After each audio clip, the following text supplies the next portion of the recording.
This is a very special occasion, and I have the great honor to introduce our guest speaker today.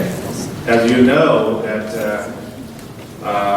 this very topic, One Belt, One Road, has been discussed in mainland China for quite a few years.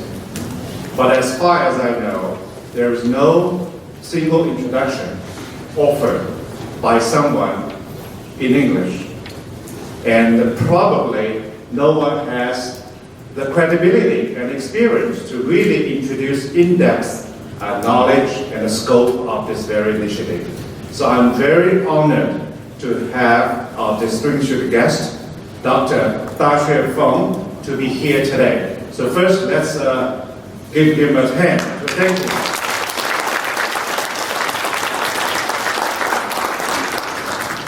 I'd like to introduce him so that you know that he is not only able to give us talk, but he's well known internationally.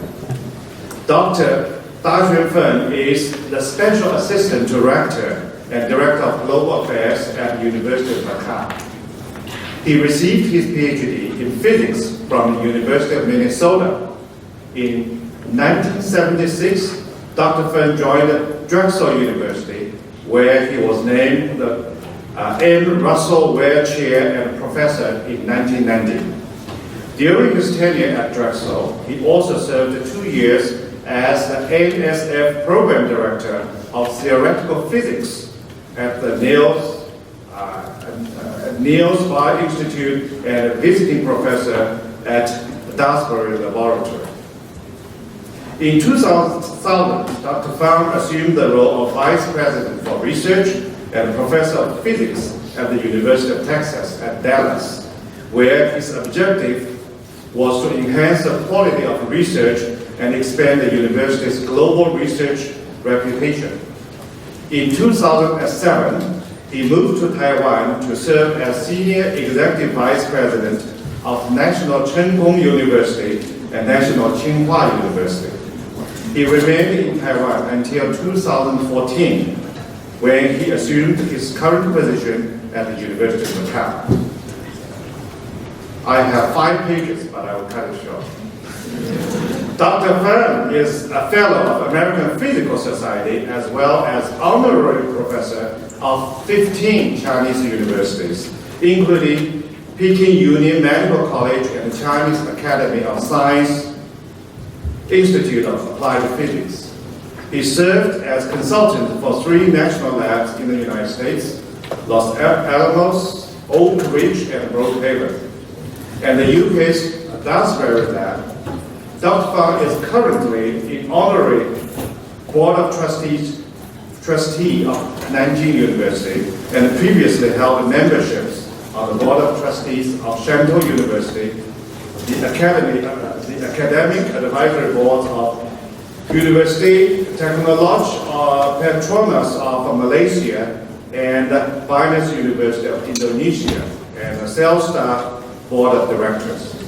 Since 2007, Dr. Feng has lectured widely through Asia and Pacific, Southwest Asia, and South Asia on the challenges of higher education. Since July of last year, he has lectured extensively on this very topic for the One Belt, One Road in Singapore, Malaysia, mainland China, and Taiwan. So in Chinese, if you heard, this is called 一带一路, a great initiative by President Xi Jinping, and it's a far-reaching meaning to understand the global culture and the trajectory of the mobility in the future. So I feel greatly honored because this topic has never been introduced in the United States formally through a scholar, researcher, and a known professor whose knowledge is truly international and whose expertise gave him the right credibility to introduce firsthand to Stony Brook community and far beyond. So let's welcome Professor Feng to give the talk on this topic.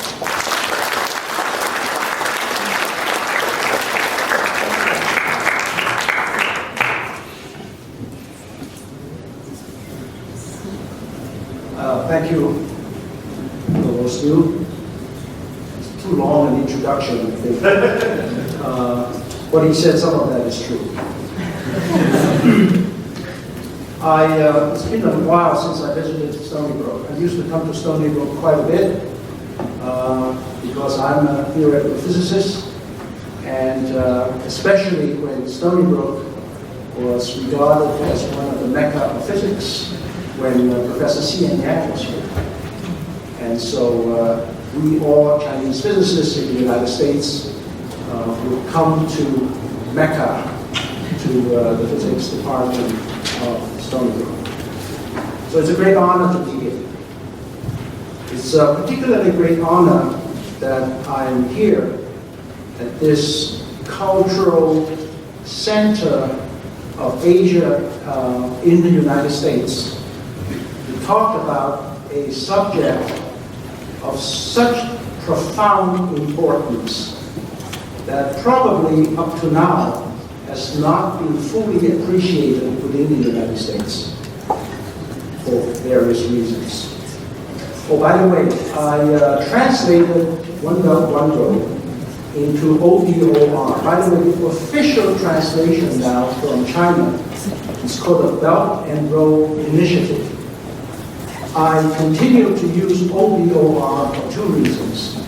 A, because it's easier for me to say it, and B, because I want to differentiate that what I'm talking about are my views, not the views of the Chinese government. And I think it is very important to discuss this from an academic point of view, because I truly believe that this particular event has such profound importance. As many of you probably know, or don't know, there is now one of the most powerful social media in the world called WeChat.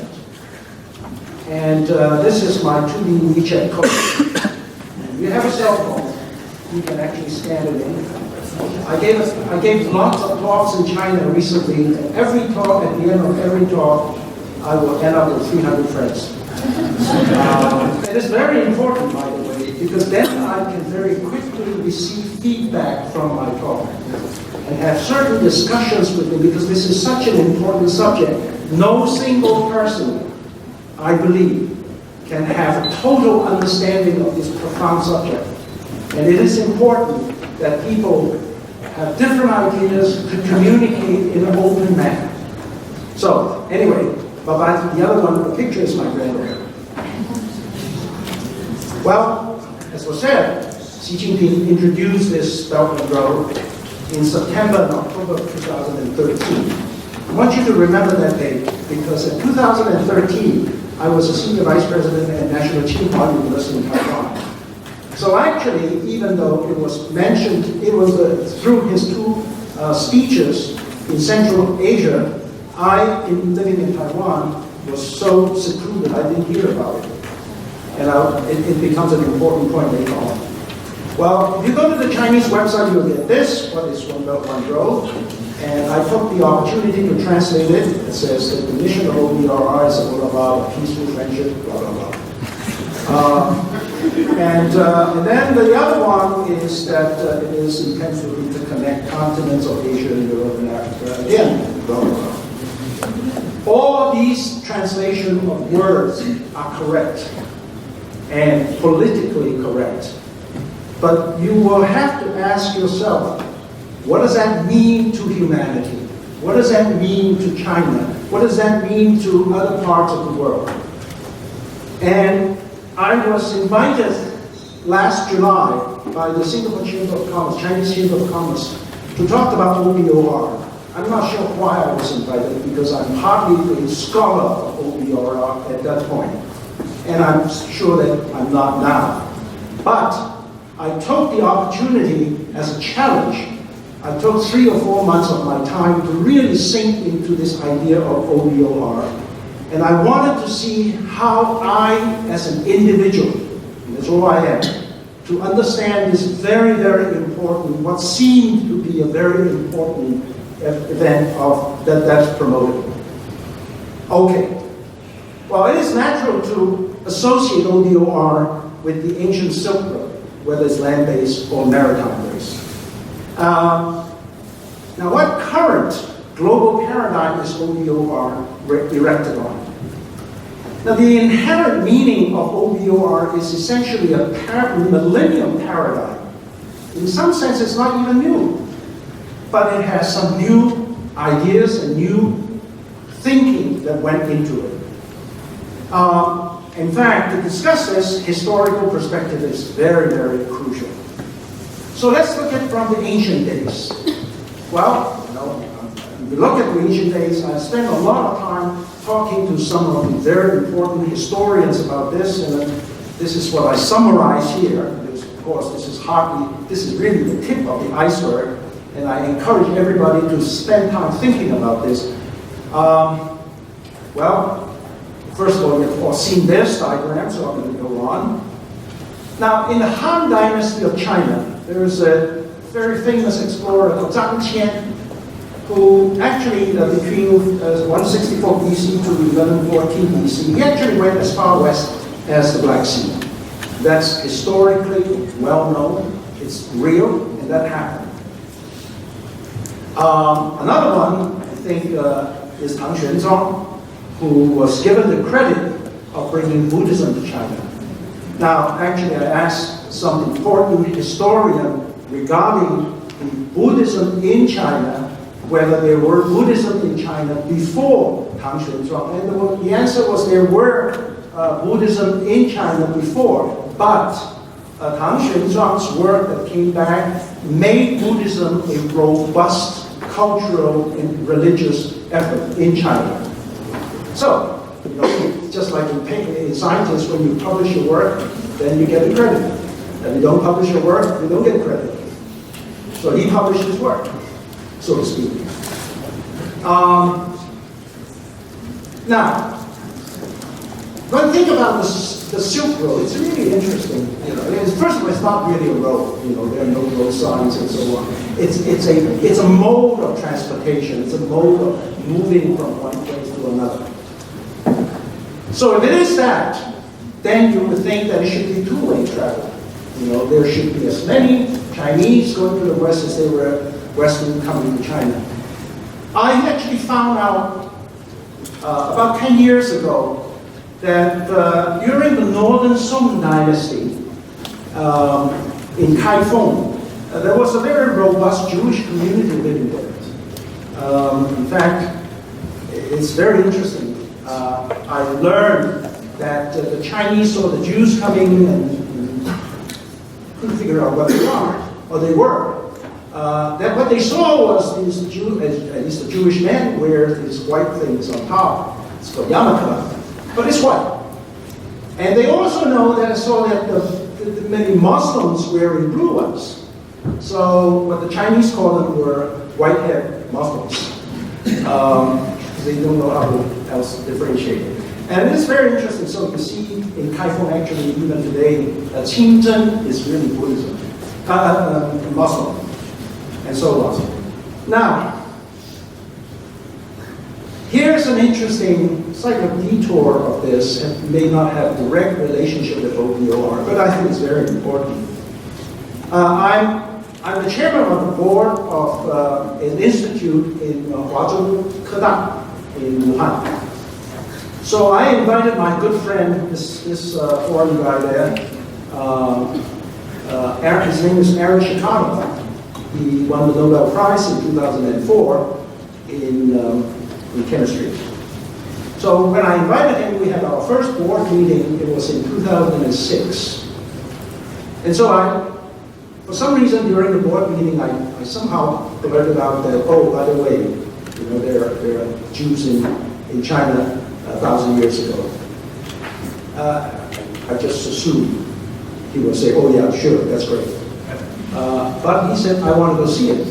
Now remember, he told me that once he won the Nobel Prize, life has turned upside down. Everything that he needed to do would require 6 months ahead of time for preparation, and everybody and his brother wants him. And so I said, okay, no problem. In 6 months' time, I'll find a time for you to go.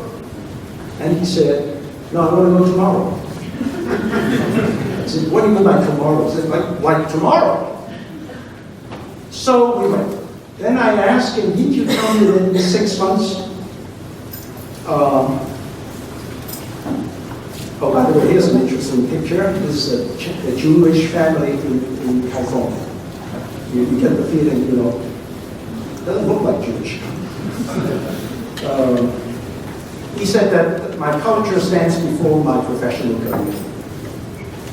That sentence touched me very deeply. I've never heard a Chinese say that. That my culture stands before anything else. That's how important it was to him. So I was very touched by that. Anyway, so there's a Western joke. Chinese are Jews of the East.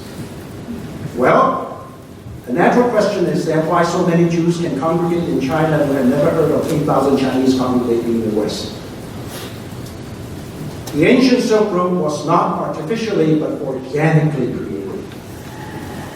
And except for Zhang Qian and Han Xuanzang, there are little or no mention of any mention of Chinese businessmen utilizing the Silk Road to do business in the West. I also, why is that the case? Well, you know, in Chinese we put business person as the lowest strata of the social strata. Not anymore, but it was that way. And so was this a consequence of the Chinese who for centuries regarded businessmen as having the lowest social status? Perhaps so, for a millennium, maybe longer, China and Chinese simply did not venture outside of the national boundary. By the way, even the concept of boundary was not a well-defined concept. Chinese think of their country as tianxia, under the sky. There's not necessarily a boundary like what we do today, you know, like the boundary between the United States and Mexico. There's no such thing. But anyway, you just don't go out. And also, the name China, 中国, 中国means center. Some of you may have gone to Shanghai for the 2010 Chinese Pavilion. And this is the building. This is a magnificent building. But I always felt it looked strange to me. And it looked strange to me because finally I realized, aha, this is a building that tells the world comes to me and not the other way around. And that the Chinese really look inward. And we can only look in it. When we continue to do that, this is what I started to think about, whether OBOR can actually break this millennium thinking. This is what I wanted to learn. So from a cultural perspective, the ancient Silk Road caused the Occidental West to have more influence than the other way around. Now, what about today? Well, lots of hullabaloo that's going on in China now. Guizhou built the Radio Astronomy Observatory, one of the largest in the world at the moment. Okay, so the Chinese trying to figure out what's out there, even at the end of the universe. And Xi Jinping went to Sarajevo, Warsaw, and at the G20 last year. Li Keqiang went to UN, again in Cambodia, in Bangladesh, deep sea ports building in Bangladesh. Malaysia invited China to assist the development of a deep sea port in Malacca. And of course this corridor in Pakistan. And recently there's a train load of what they call the Sock Express that actually went from China all the way to London. And in fact, there are now many routes of this kind. They're trying to transform the western side of China as into an open system where you can act. You don't need to always have water to bring things out. And this is actually an interesting one, the highway between China and Thailand. It's already in usage. Here's another interesting thing. The Chinese industries now seem to have made a tremendous transformation. Well, first of all, last year we all know that there was a terrible, terrible Ebola epidemic last year. And I didn't realize it until afterwards that this is a good friend of mine. The person that's sitting next to me is a very well-known person called Zhong Nanshan. Zhong Nanshan was a SARS warrior in 2003. And next to him is Gao Fu, who is the head of China CDC, Center for Disease Control. And what he did, and we were talking one day recently, and he told me that he's actually spent 3 months in West Africa last year with 300 Chinese workers with a P3 lab. And he also told me, this is no tourism. Don't go there, you don't need to. Okay? It's really scary when you see people just dying, dropping off. But he and 300 Chinese healthcare workers were there, working hand in hand with people that were very, very sick. So it's being to sense that the Chinese are trying to look beyond their boundaries now. And this is again why I became interested to see how OBOR could actually change this sort of mindset, or accelerate such mindset. Up to now, it's still anecdotal. You know, there's a little bit, 300 there, it's a little bit there. Now, in industry, of course, also very interesting. This is a company that I'm sure all of you know, Samsung. 2014, it has 305 billion revenue. Another company which I'm also sure that we know is called Huawei. It's already 61 billion and it's growing very, very fast. In fact, I can tell you my next cell phone will be Huawei's. I'm not going to buy the iPhone anymore. Now, why do I tell you about Huawei? I lived in Dallas for a while, and one of my neighbors happened to be one of the founders of Huawei. And that gentleman, his name is Zheng Baoyong, and some of you may have heard of his name. He invited me to visit Huawei in 2005. So I was there. This picture was taken. I was young then. I asked him at that time, I think Huawei's revenue was about 6 billion. And I think Samsung was already 150 or some ridiculous number. A long way from Samsung. So I asked him, will Huawei one day be like Samsung? He said, no, not possible. That was 2005. Well, I was in Malaysia recently, driving from airport to downtown. 10 years ago, when I traveled that route, every few kilometers you will see gigantic signs of Huawei. Today they're all gone. It's all, a gigantic sign of Samsung. Today that's all gone. Today it's all replaced by Huawei. Okay. Huawei is really everywhere now. Central Asia, Huawei is there, and of course Samsung.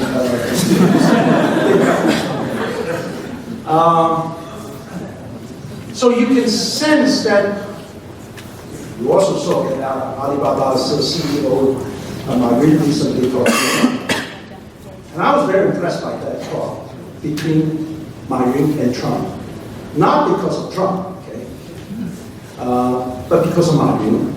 Because the way he talked to Ma Yun, I would encourage you to go back and look at that.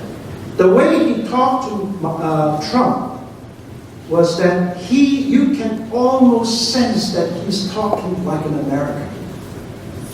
He almost, with his body language, he almost dipped into the American culture. Very few Chinese could do that.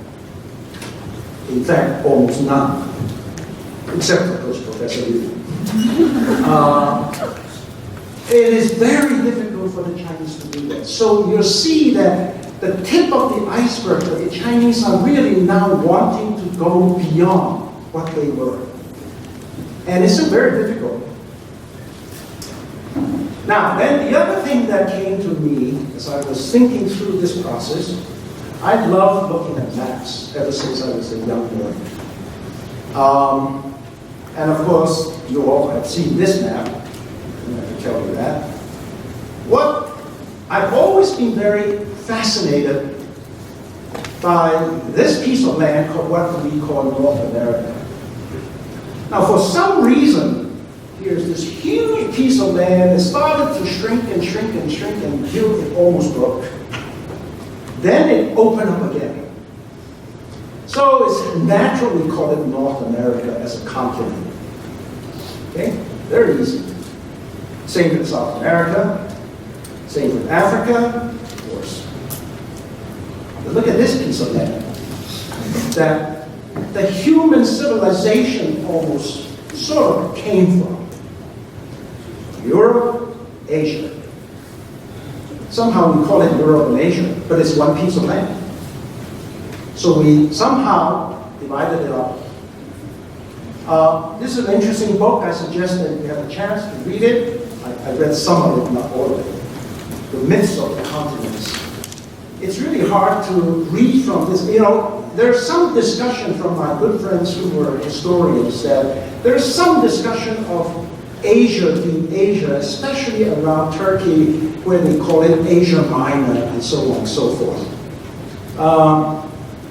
But nobody seemed to give me a clear answer. Maybe there could be no answer.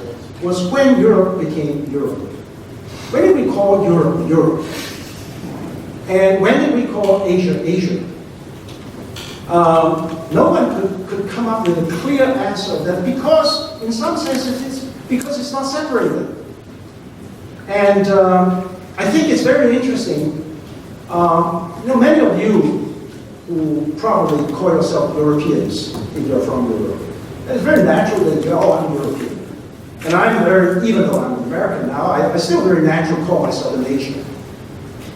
But I don't know why I call myself an Asian. Because I cannot find anyone who tells me why I should be Asian.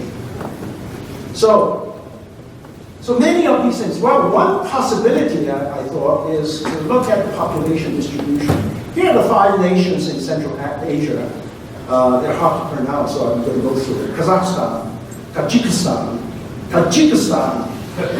Turkmenistan, Uzbekistan. A total population of 70 million people. Wow, 70 million is a lot. You think, well, I got news for you. United Kingdom is 63 million, tiny United Kingdom. France 68, Germany 82.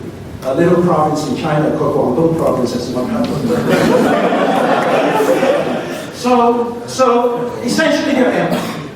So it's not surprising that through generations, through millennium, when people come very easily together, all the anthropological changes and physiological changes and so on could happen.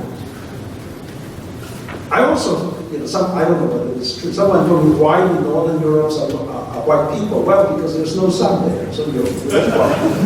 Anyway, that's joke. So separating Asia and Europe, 2 continents, an artificial delineation. However, it's deep-rooted, as I said. So can OBOR actually break this mindset? Okay? So the first possible outcome of OBOR, if so, would be new renaissance. How did I come to talk about this? Well, like I said earlier, Xi Jinping mentioned this in September and October 2013. December of 2013, 3 months later, 2 or 3 months later, in Hsinchu, Taiwan, we had a very, very important conference that is called ME. It's a conference where we brought in 17 top East Asian universities, including Tokyo universities and so on and so forth. 5 from China, and 2 from Taiwan, and so on. And 21 from Europe. These are top universities, okay? Including Cambridge, Oxford, Milan, and so on. These are all presidents. So there are 40 presidents under the same roof. 1 chunk from Europe, 1 chunk from East Asia. My boss, who's the president, said, you give the keynote. So I said, what am I going to tell these people? And these are all top university leaders of the world. And what am I going to tell them is that by the time they leave the room, they will have forgotten. So I looked into something about their universities. I found that European universities are quote unquote old. Okay? They're very, very old. They're old in the sense that they're practically before, during, or right after the Renaissance. And Asian universities are young. little kids compared with European ones. And also, this is the first time where people are together, so what should they be talking about? Well, we can talk because they're all university presidents. Well, we should talk about the importance of higher education in the sense of Renaissance, for example. Okay? And the purpose of higher education. We almost never ask that question anymore. Every university I visit, university presidents will take me to see the beautiful buildings. There's nothing wrong with buildings, okay? But hardly anybody talk about education anymore. It's all buildings and programs and gigantic. So we want to really talk about purpose of higher education. When Asia and Europe conceptually, say for example, became a supercontinent, what would happen? And then how can universities impact humanity during such unprecedented times? Should it not also prompt the question of how universities can contribute to the development of civilization and so on and so forth?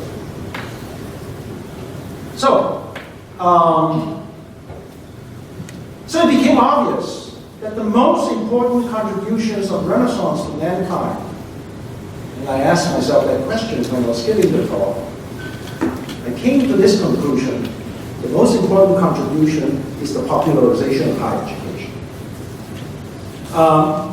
Actually, this is not what usually people talk about the Renaissance, because usually they talk about Descartes. They usually talk about Copernicus. They usually talk about Galileo, or, right after Newton, and so on and so forth. All these great maestros. So I asked myself, does that mean that this essentially is still the essence of Renaissance? The answer is no. During the Renaissance, universities were being ubiquitously established all over Europe. It would be interesting, I have not studied this very carefully, is why that is the case. But anyway, that happened. I think it is not an exaggeration to say that the Renaissance created one of the greatest social movements of humankind. And it also deepened the person-to-person dynamics and self-realization and lift people out of ignorance.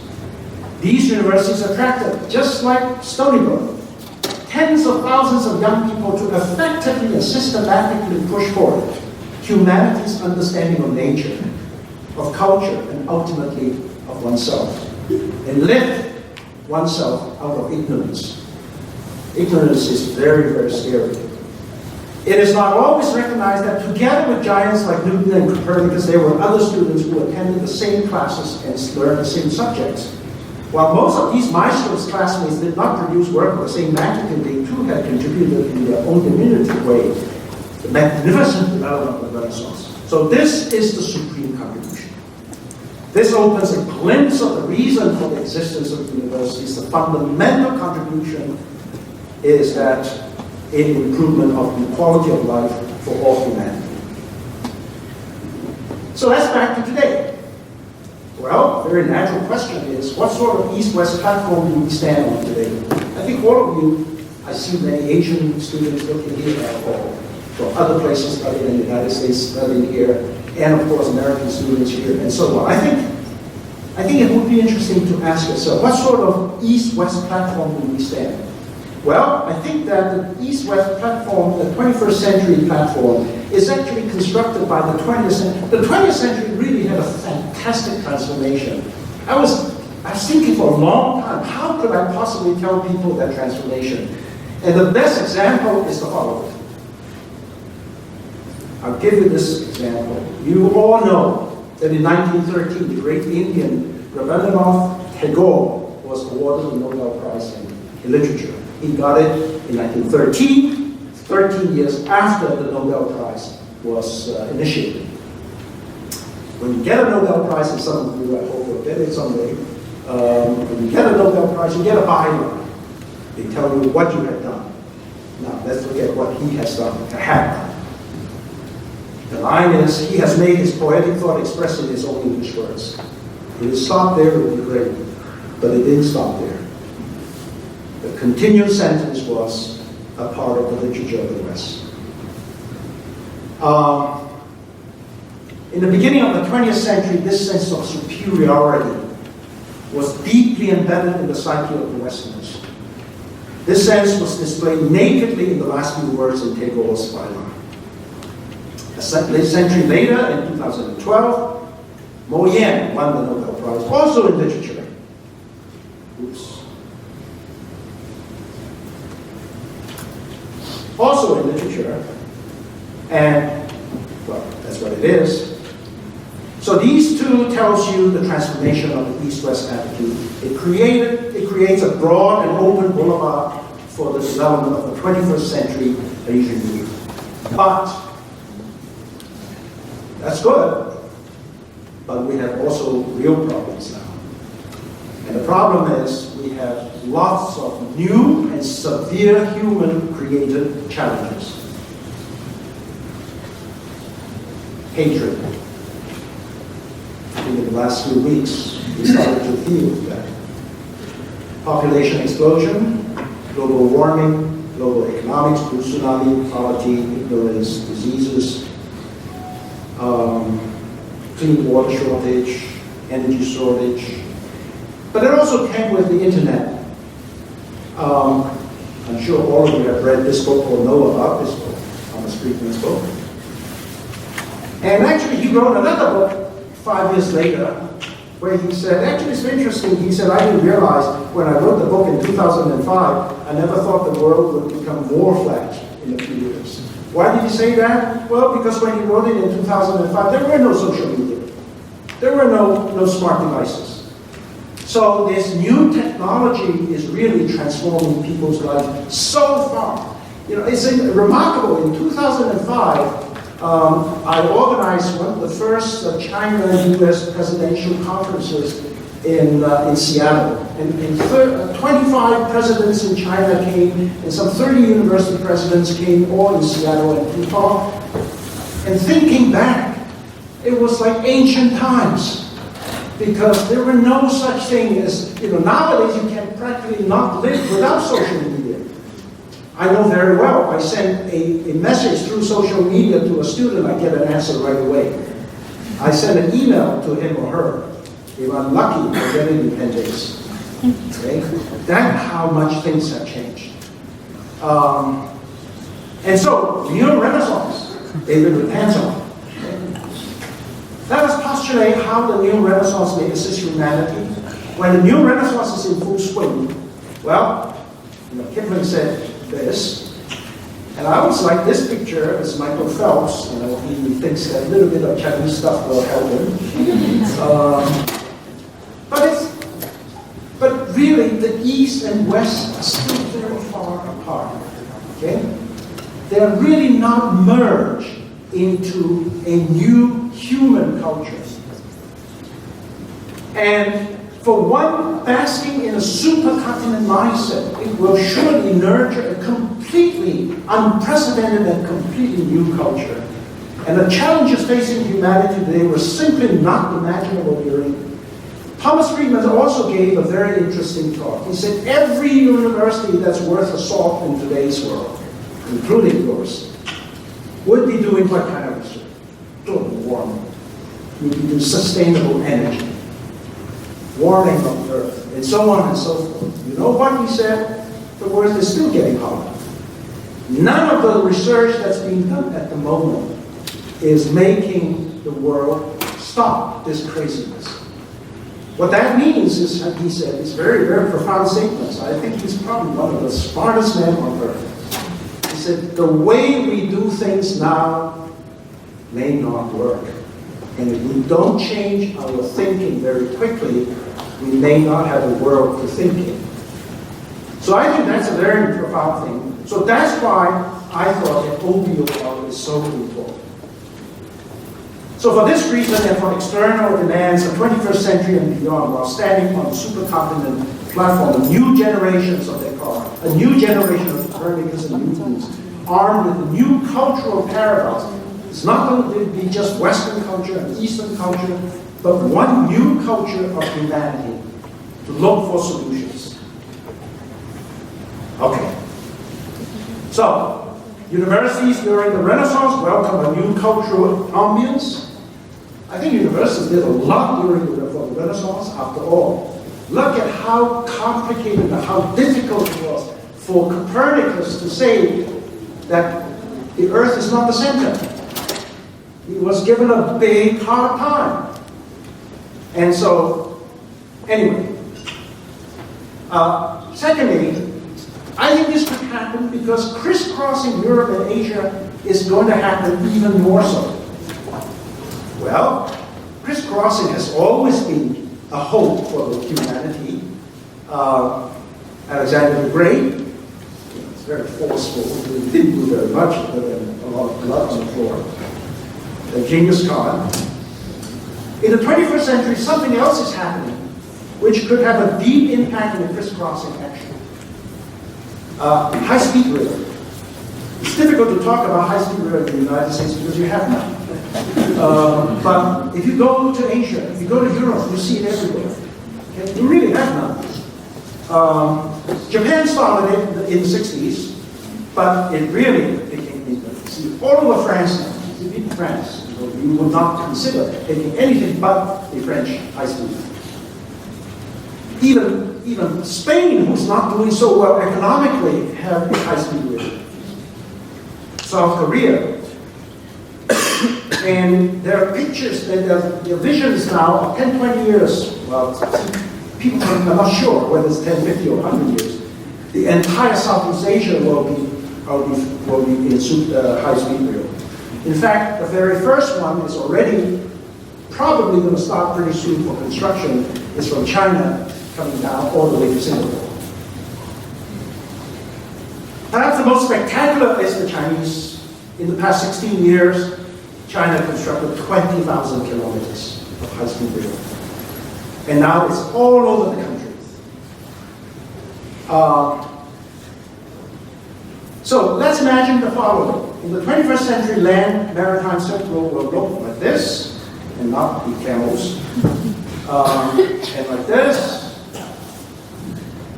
Now, I don't know how many of you drive to work. I suspect all of you drive to work or drive to school every day.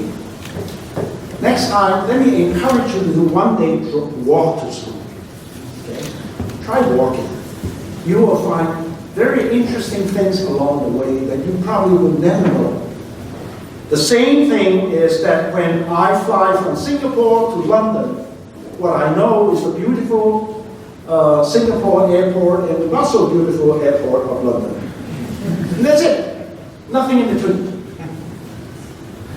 And ground transportation. I'll give you one example. This is a good friend of mine. I'm so happy that he is really a pioneer. You know, I mentioned earlier China many years, in Han Dynasty as Zhang Qian. I call him the 21st century Zhang Qian. What he did was he drove from Singapore to London, okay, last year. And he showed me some of these breathless pictures, okay? And I'll just zip it through quickly for you. What he said was, I saw economic movement I would never know before. I saw cultural transformation I would never know before. I saw political situations that I never understood before. And I think if humans started to do this on land, by the way, humans are really supposed to be on land. We're not supposed to be flying. We're not birds. We are designed to fly, we should have legs to fly.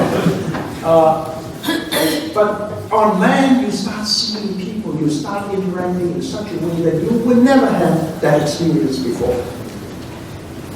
So, seeing these truly fascinating and rare photos that brought mind if and when OBO are successful, these empty highways will become busy thoroughfares.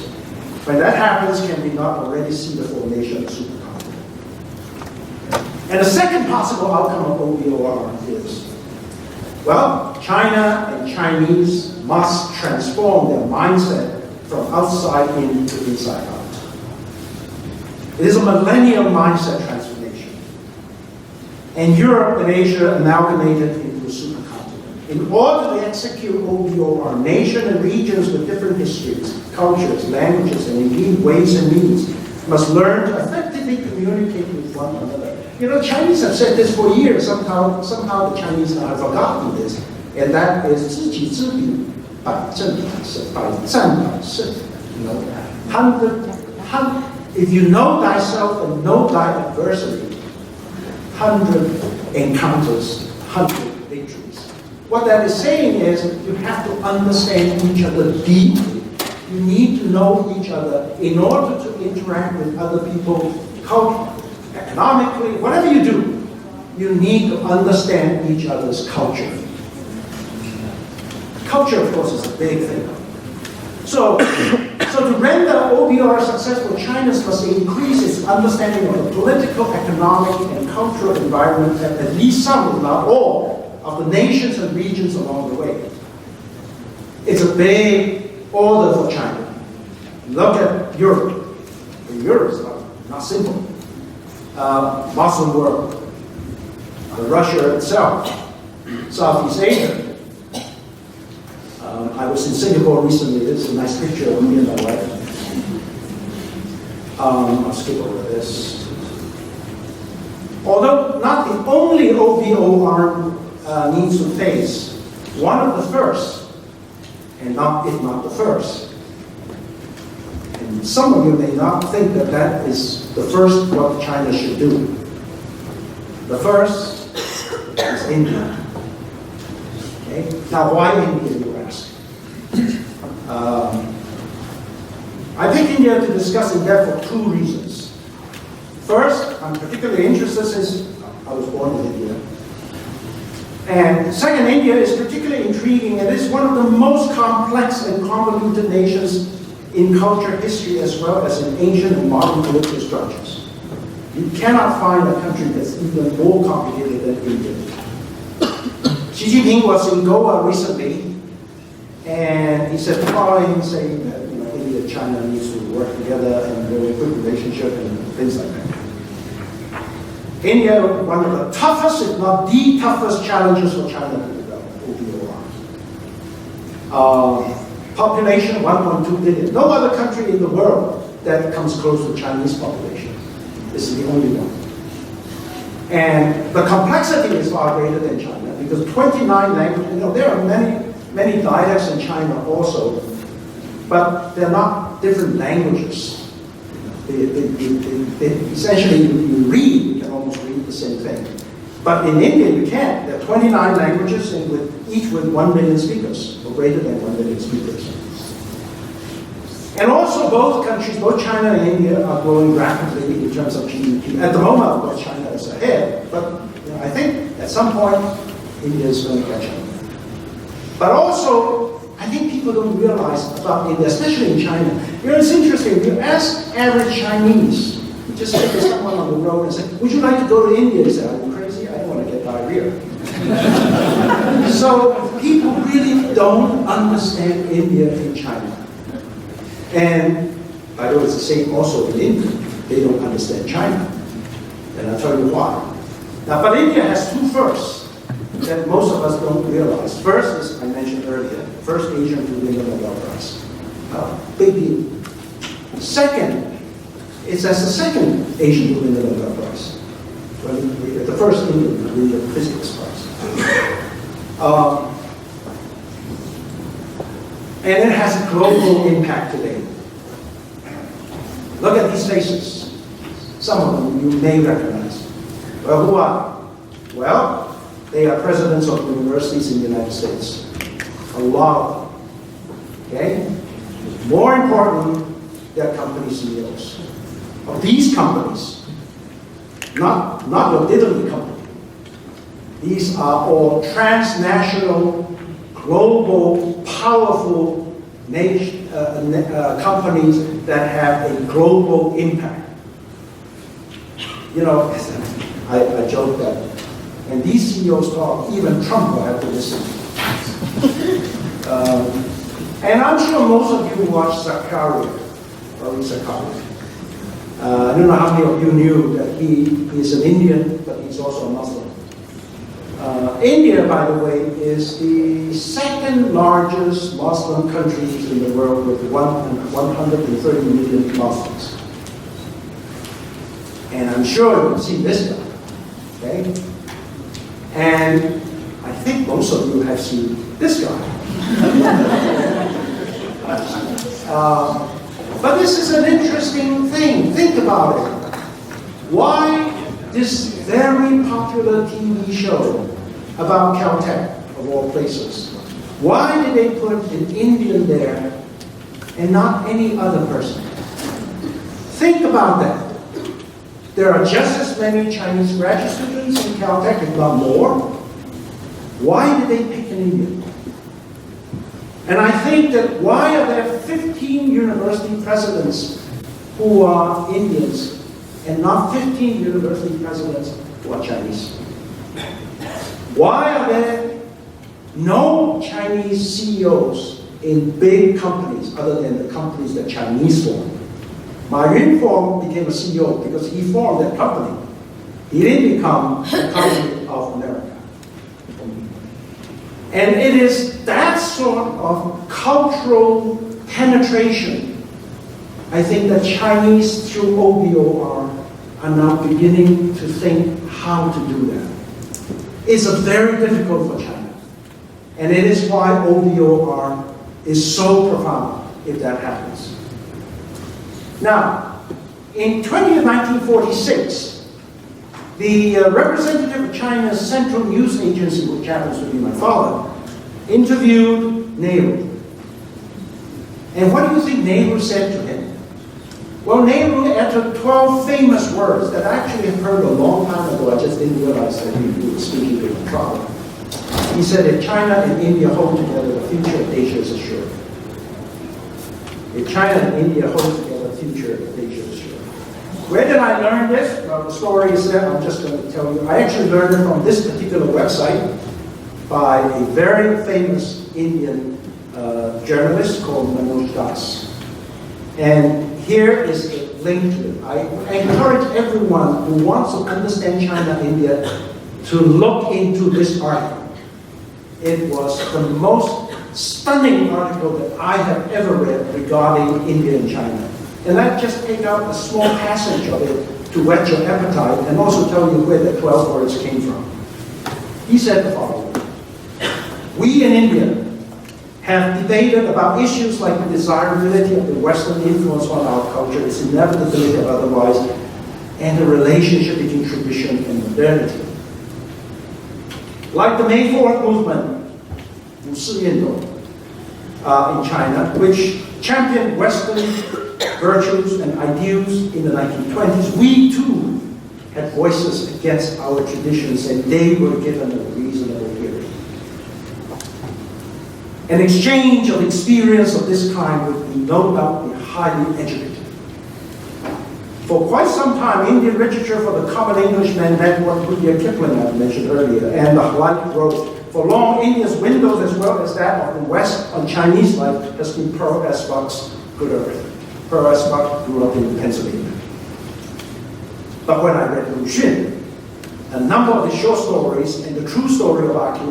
Zhen, I realized that despite the realism of the works of Pearl Buck and the gifted writers, Lu Xun's work had an authenticity that could only be expected, that could be expected only of a native China.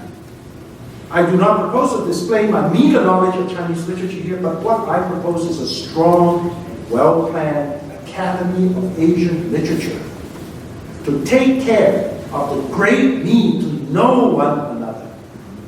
Cultural communication, to know one another. And who could take this effective step in that direction for me? That is Manoj Das. The answer came from the first Prime Minister of India, Nehru. If China and India hold together, the future of Asia is assured.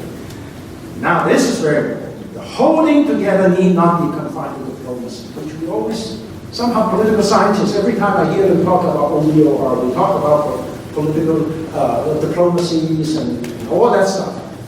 But it really is what he said, it can by all means be a psychological force that can work wonders in the realms of creativity. Now, I led many delegations when I was in Tsinghua, to India.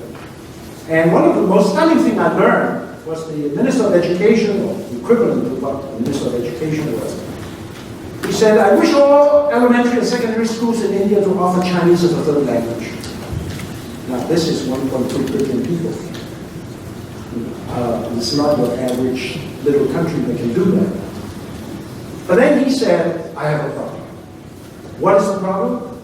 The problem is, since India has at most several hundred people spoke both English and Chinese.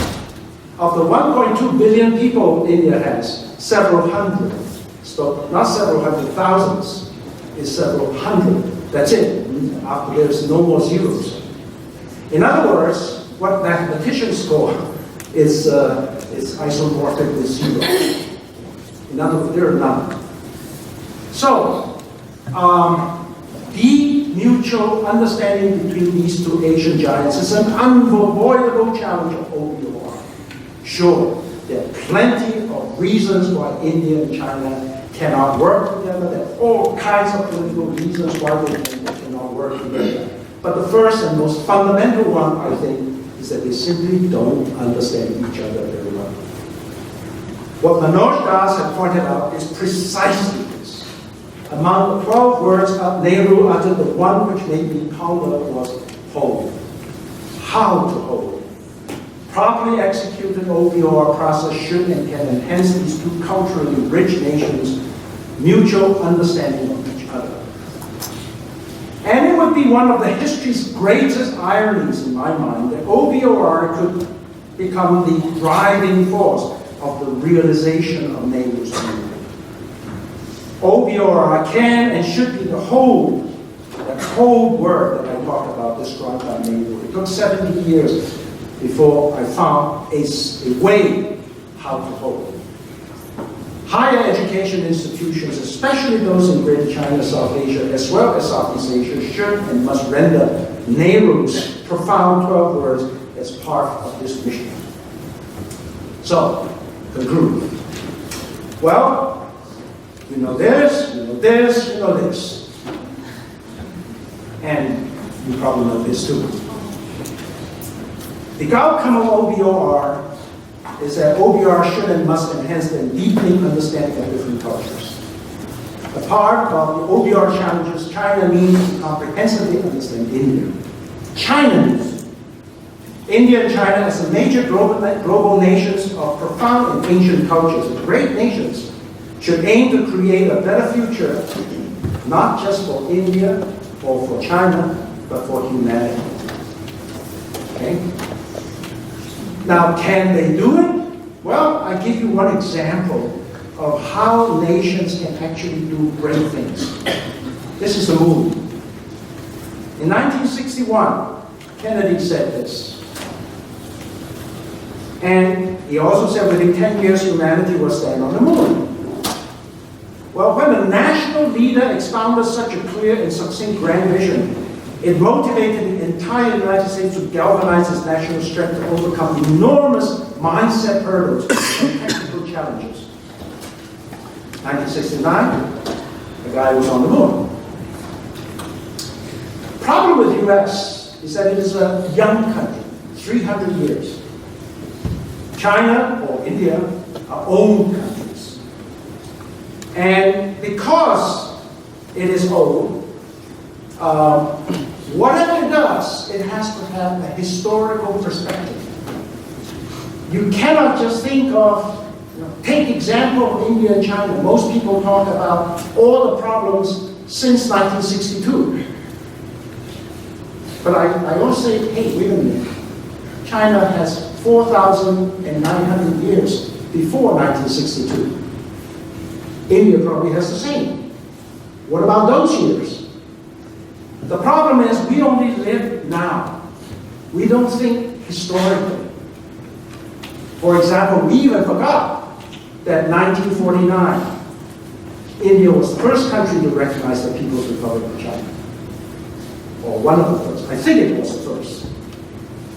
So they must develop national and international strategies with historical perspective. Therefore, using Kennedy's moon goal as the metaphor here, and I stick my neck out and say, the moon of China today is India. And the moon of India today is China. And the complexities and difficulties for China to understand India and vice versa are probably far greater than Kennedy wanting the United States to reach the moon in 10 years. Rajan, who is the Reserve Bank, chairman of the Reserve Bank of India, said, I think he is really amazing. He said, China should be seen as inspiration and not competition. India could reach there in 10 years. I think there are more and more Indians now with that kind of self-confidence, oozing out of confidence. And I couple with the Indian global power, CEOs of PepsiCo, CEOs of Amazon, presidents of University of California, San Diego, Carnegie Mellon. Those guys could propel India to a new level of global importance. So the mutual understanding of China and India is one of the challenges OBOR. There are many other challenges, but this, I think, is the biggest one. Now, with OBOR as a global platform, there will be enormous growth of such efforts here in language, culture, science to gain mutual understanding. Recently, small effort, Beijing Normal University invited IIT Bombay to do this. I actually gave 2 speeches recently, one to IIT Guwahati, and the other one to India's Jawaharlal Nehru University about, in fact, almost the same lecture. And there are South Asian research institutes in China here and there. That gentleman down there is a very good friend of mine. He's called a Deepak, D-E-E-P-A-K, who is a brilliant professor in Jawaharlal Nehru University. He just translated the Analect Luan into Hindi. Okay? He's a remarkable person. Also, his wife is Chinese. He speaks fluent Mandarin. If you talk to him on the phone, you wouldn't know that he's Indian. But there are just too few. There's not enough. And I also say, for the Maritime Silk Road, if you're going to succeed in the Maritime Silk Road, sure, you work with Pakistan, you work with Bangladesh, but you cannot ignore India. It's a boulder sitting right in front of you. You cannot get around it. And I say, let's think of if there's only 1 million Chinese. Now, 1 million Chinese may sound a lot, but it's 1 in 1,400. Or 1 million Indians, 1 in 1,200, they understand each other. The world will be different. So this is the kind of vision that the Chinese leaders and the Indian leaders need to get involved, using OBOR as a platform to push forward. If China and India hold together, the future of Asia is assured. So OBOR can create supercontinent. OBOR induce new renaissance. Chinese word for China, Zhong means self-centered. Self-centerism allows China to preserve its outstanding cultural heritage. By the way, that's very important. Just like what I said about Arishikana, who said that my culture stands before me than any other thing else. Okay? That's important. But the ancient Silk Road was neither a creation of China, nor did it demand China to understand the cultures of other civilizations. Today, the world is turned upside down. OBOR is a Chinese creation. This places unprecedented demand on China. Perhaps the most significant demand on OBOR now places on China is how it can preserve its rich and robust culture, which it should, because it is rich and robust, but also truly attempting to understand other civilizations, culture, and their ways of doing. Higher education must bear these heavy and profound responsibilities. Higher education needs to develop a deep understanding of the Renaissance as a platform to welcome the emergence of new Renaissance. To do so, not only do higher educators need to look deeper into their souls, but the nation must also as well. Since OBOR's initiative will cause a global transformation and change the rules of the game, how should China be transformed in order to play in this new sandbox? Xi Jinping says something here, and I'll find the translation. A fundamental point of OBOR is cultural communication, he said recently. Indeed, only through cultural communication can one establish a communication paradigm And only then can one realize OBOR's development strategy, push forth OBOR's construction, and create projects in reality. And in this sense, history is so important. We need to understand both India, China, and any other country. We need to understand their history. For example, I'll give you an example here. In the Ming Dynasty, there was a famous Chinese eunuch. He actually was a eunuch, Tai Jian, but he was also a naval admiral. And he was sent by the emperor to go to the west. So he actually went and covered some 70,000 nautical miles. Where did he go? Oh, by the way, this is his ship as compared to the one that Columbus used. And he went, because he was a Muslim, he went as far as Mecca and West Africa. West Africa, went to India, went to lots of Southeast Asia. If you go to Malacca today in Southeast Asia, you will actually see Zhenghe's Buddhism stuff. Well, there was another country that traveled like this. That's called Great Britain. Well, what did Great Britain do when they sent out these large naval numbers? Well, they eventually formed the East India Company.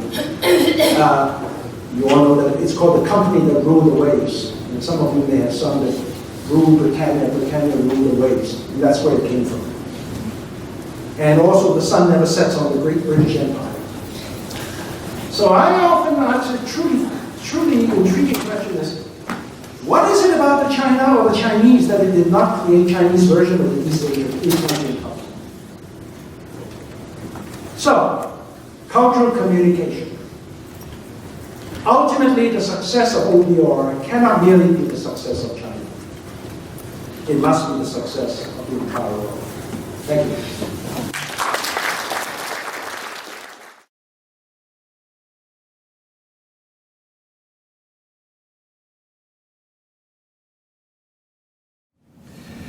Hi, my name is Jun Liu. I'm Vice Provost for Global Affairs and Dean of International Academic Programs at Stony Brook University. We just heard a wonderful talk given by Professor Da-Xuan Feng, Special Assistant to the Rector and also Vice President for Global Affairs at the University of Macau. And I feel he has done a tremendous job, and this is really something. For the first time, I heard him speak in front of audience on a very important topic called One Belt, One Road. And he spoke throughout in English and won the applause of all the audience. So I feel that he really brought his own voice to this topic by extending all the areas and with his profound knowledge and experience to talk about this issue. And he really gave a very insightful treatment to this topic.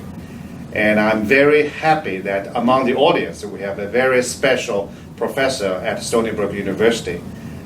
He is our very own Ambassador Harsh Bhasin, Professor of Political Science at Stony Brook University. He is a native Indian, but he has tremendous experience as a foreign diplomat in Malaysia, in South Africa, in China, and in the United States. So I'm very happy to invite him to be here, and I will talk with him about his experience. So I want you to greet him, Dr. Harsh Bhasin. Very nice to see you here in the audience. And so as a native Indian and with so much experience traveling around the world, when you hear the topic today and when you heard Professor Fang's speech, in particular, he used India as an example to play a strategic role for China's initiative, One Belt, One Road. So what do you think? Well, first of all, thank you for that very kind introduction. And please accept my congratulations on bringing such a distinguished academic and educationist to our campus, especially to speak on a topic about which not too many Americans are familiar with. Mm-hmm.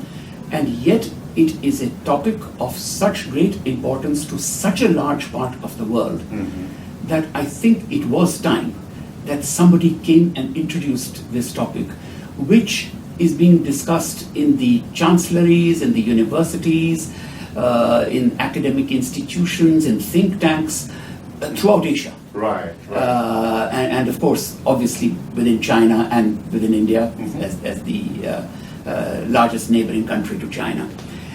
And for me, the talk was music to my ears because, I belong to a small fraternity of China scholars in India who look at the developments in the relations between the two countries. I of course, also have a very personal connection. My family, my father, my mother, and my sister lived in China during the Great Leap Forward. I lived in China during the Cultural Revolution. And since joining Stony Brook for the past more than half a dozen years, I've had the opportunity to visit China, right from Beijing in the north to Guangzhou in the south. So all the places in China that I missed seeing during the Cultural Revolution, I'm trying to make up for that in a sense. And then to Sichuan in the southwest and so on.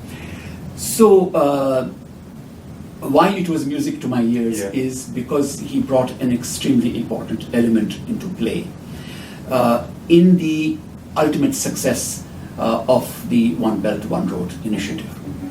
The initiative, and it is almost in a sense reflective to an ancient trading route, the old Silk Route that we used to know about. Only thing is the Silk Route was kind of limited to Asia, and the OBOR, extends much beyond that through the Middle East right into Europe. And then we have the seafaring equivalent of that, which is another, but let's first just stick to the One Belt, One Road. And he spoke of the enormous symbiosis, if I can use that phrase, that exists between India and China in the ultimate success of this road.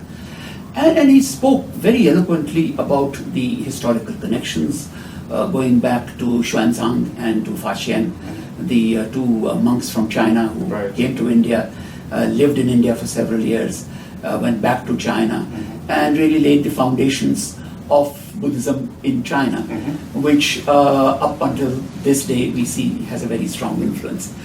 In the reverse direction, he also spoke about the first university which taught Chinese in India, which was a university founded by the Nobel laureate Rabindranath Tagore at Shantiniketan.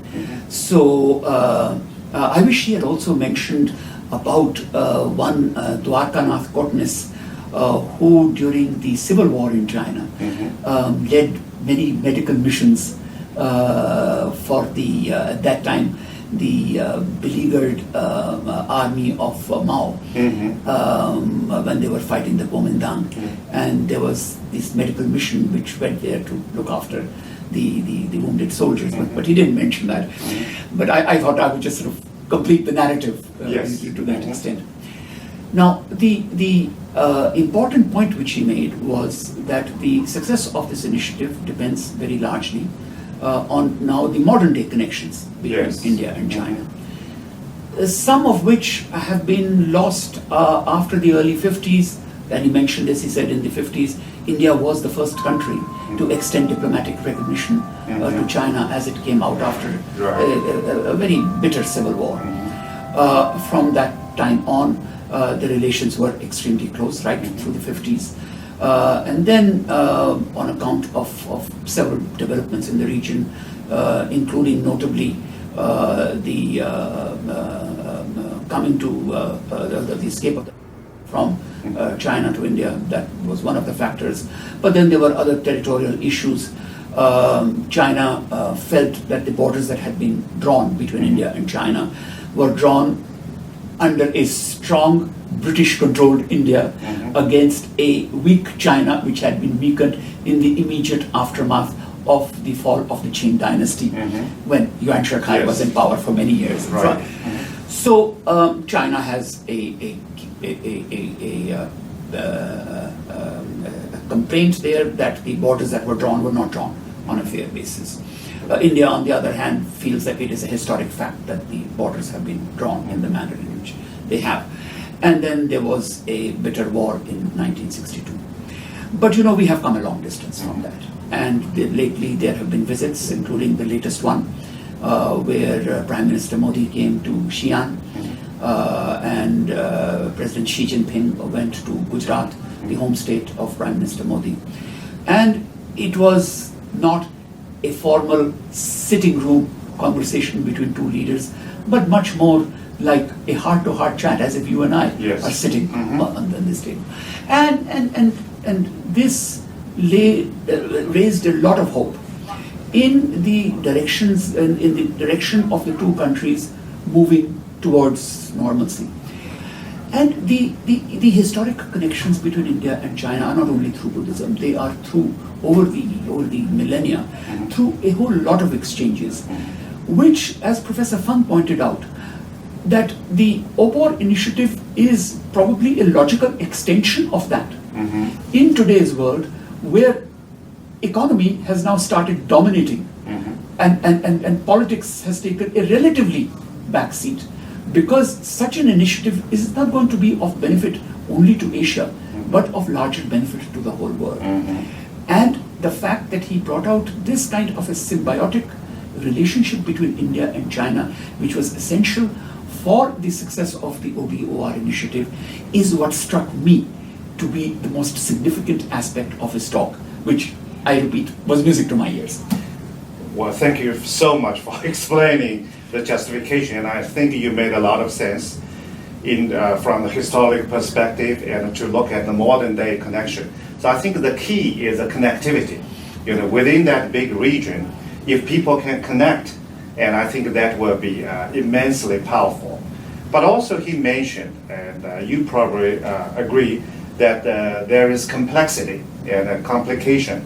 So, of course, if we can work together, that will be very, very powerful. So what, in your mind, are some of the complexity in making the work? The complexities arise out of issues which are localized in nature, which I feel that China as a world power, as one of the members of the P5, should really concentrate on looking at the larger picture. And this larger picture includes giving comfort to the countries of East and Southeast Asia that this initiative is not an initiative which is going to bring benefits to China and China alone. It's not much China bigger. first. Yeah. It's not that. Right. There is a larger agenda to this. And for this, there has to be an element of comfort. And actions, for example, which have lately taken place, unfortunately, in the South China Sea, they have taken place in vis-a-vis the Diaoyutai or the Senkaku Islands, vis-a-vis Japan, incidents on the border with India, most lately a internationally designated terrorist who the UN wants to sanction, and China has used its veto against it. These are minor irritants in a much larger picture, in a much larger vision that China needs to project. And in the interest of projecting that larger vision, China, as the dominant power, not only in the world, but definitely in Asia without a question, has to instill a sense of comfort among the people of the region that this is a win-win situation. It's a win for all of us, because once an initiative like this takes off, it's not only going to benefit Asia, it's going to benefit the world as a whole. Absolutely. I think that means a bigger vision, and it's a win-win situation, kind of, working with people from different partners, but also giving respect to each partner within the whole game will probably lead us further and also help realize the One Belt, One Road initiative more quickly and more efficiently. And I think Professor Fang has touched upon all those areas because of limited time for the talk, and he certainly can elaborate on that. But what fascinates me also is that he did mention the power of India and in playing in the international world, in particular in US. There are so many CEOs, IT companies, and universities. The CEO, the leaders are from India, In China, also we have a tremendous population in the United States, working in the universities and higher education communities, but relatively there are fewer. And so I think that puts me in thinking. And what do you think? Why is it that there are more, successful Indians playing a tremendous role in higher education or big companies in U.S.? Well, a simple answer to that Yes. is that unlike China, in India we study English at a much lower level.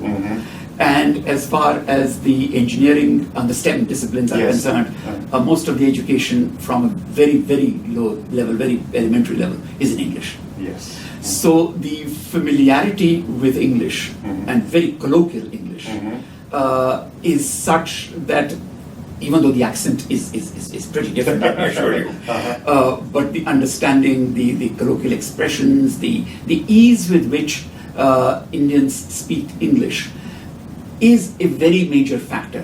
So you find that some of the Chinese scientists, scholars, and so on who will speak absolutely grammatically correct Yes, English. definitely. But when you are developing relationships, it is the kind of English equivalent to 4-character phrases in Chinese, Right. which they don't have to think. Yes. So if I even today have to speak in Chinese, I have to think of the 4-character Yes. phrase. But when I do that here, In English, yeah. it doesn't. There is no restriction at all. And because this happens at a very early stage in the schooling, that is why I think India has that comparative edge. And also most of the higher engineering disciplines, medicine, engineering, computer science, and so on, all these disciplines from a very, very elementary level are really taught in English. And that's a familiarity. I can't agree with you more, because as a linguist, I understand. China, has put a lot of emphasis on language teaching, and they also lowered the age of children start learning English from primary school onwards. But still, I think the traditional way of thinking and teaching is still detrimental to the way that they can freely express themselves. That's also the challenge many Chinese students have when they arrive in the United States, because they can have very much knowledge, solid grammar structure, and a high passing rate of TOEFL, IELTS, but still they are weak in communication. And I think having English as official language in India, that has certainly not only help citizens to acquire another language, but also to enable them to think, and to be more close to the English expressions and the culture. That certainly play a tremendous role. But I think you've hit the nail on the head, Professor Liu, because the average Chinese, and I see a lot of Chinese students in my line of work here at Stony Brook, think in Chinese and translate into English. Right. The average Indian student thinks in English and speaks in English. And also they speak very fluently, even though they have some accent. But nowadays it's a language. English is the world language. You respect the varieties of English, not only Indian English, Singaporean English, Hong Kong English, Chinese English. I think we are celebrating this diversity, and also English. I think in one word, I feel that if China wants to expand one belt, one road, a language is ultimately of importance. It's the key to communicate. And so I want to thank you for this opportunity to reflect on Professor Fan's talk. And also I want to let you know that Professor Harsh Basin speaks very fluent Chinese. 所以今天非常高兴有机会跟你再聊一下。谢谢你，我会讲一点讲的。你讲得非常好，当时冯教授讲完以后，你第一个就上去跟他说汉语，他感到大吃一惊啊！所以说印度人能够讲汉语，然后中国人能够讲英语，这样的话呢，我认为这种合作就是一个 global、multicultural、multilingual 这个 platform， 所以在这个平台上，我认为这个“一带一路”可能会传得更快。更能够见到成效，所以再次感谢，谢谢你。